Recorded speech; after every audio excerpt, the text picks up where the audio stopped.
necesitamos un plato de cerámica, un mechero, unas tiseiras e unha caixa de fósforos. Primeiro que tenemos que facer é recortar a peza onde se encenda os fósforos.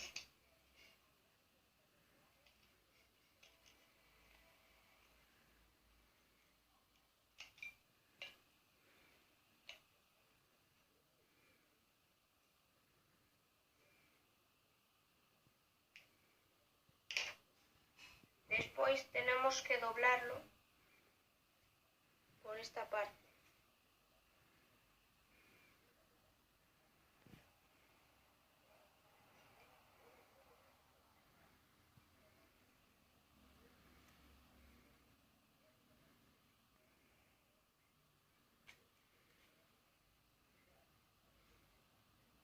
Despois tenemos que ponerlo no plato. Despois tenemos que encender o mechero.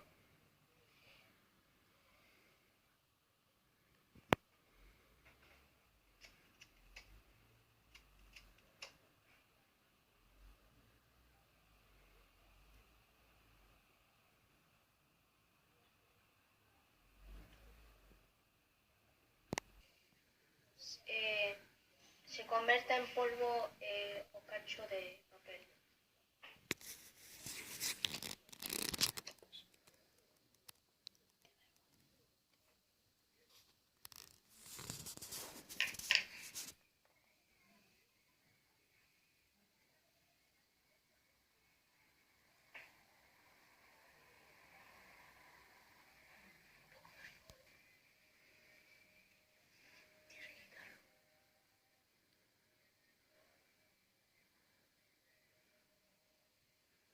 Despois hai que sacarlo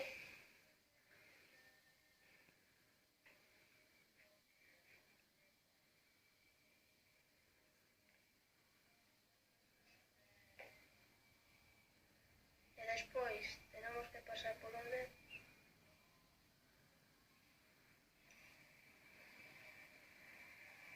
e xa faremos fumo coas mans.